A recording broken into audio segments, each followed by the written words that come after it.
শুভ নববর্ষ। 1431 বাংলার রাষ্ট্রীয় বর্ষফল ও বিশ্ব পরিস্থিতি। বর্তমান বছরটি ভারত সহ পৃথিবীর বিভিন্ন দেশে প্রাকৃতিক দুর্যোগ, অনাবৃষ্টি, অকাল বর্ষণ, ভূমিক্ষয়, রাজনৈতিক সংঘর্ষ, ছাত্র অসন্তোষ, দ্রব্যমূল্য বৃদ্ধি, বিমান দুর্ঘটনা, শস্য ক্ষতি, প্রাণঘাতী করোনা ও ডেঙ্গি রোগের প্রাদুর্ভাব, যুদ্ধের হুমকি, সীমান্ত সংঘর্ষ বা যুদ্ধ, দুরারোগ্য ব্যাধির প্রকোপ, ভয়াবহ অগ্নিকাণ্ড, শিল্পে ও কৃষিক্ষেত্রে মন্দা, বিভিন্ন জায়গায় দুর্ভিক্ষ, যুব সমাজের উচ্ছৃঙ্খল আচরণ, ভারতের স্থল, নৌ ও বিমান বাহিনী জগৎবাসীকে দেশপ্রেমে উদ্বুদ্ধ ও গৌরবান্বিত করবে, তাতে কোনো সন্দেহ নেই। পাকিস্তানের মুখে এরকম ও কাজে অন্যরকম ভাব ভারতকে চিন্তায় জর্জরিত করবে। স্থানে স্থানে উগ্রপন্থীদের তাণ্ডবলীলা, জাল নোট কারবারিদের উত্থান চরম বিপর্যয়ের দিকে নিয়ে যাবে। ভারতবর্ষের অর্থনৈতিক ও রাজনৈতিক অবস্থা পূর্বের চেয়ে অনেক মজবুত। কেন্দ্রীয় সরকারের আর্থিক নীতির জন্য বিরোধী দলগুলি সরকারের বিরোধিতায় সোচ্চার হয়ে উঠবে।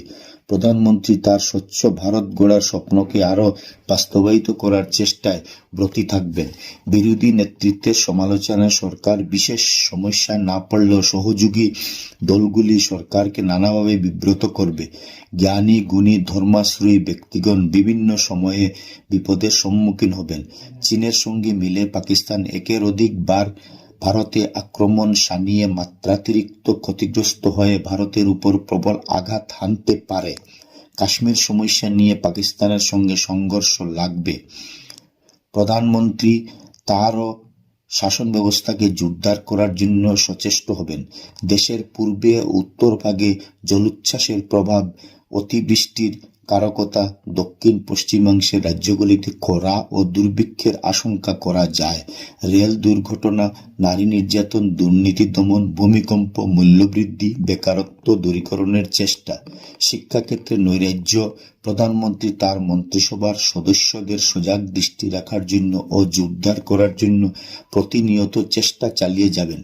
কয়েকজন স্বনামধন্য বিশিষ্ট ব্যক্তির জীবনহানির আশঙ্কা অসম্ভব নয়।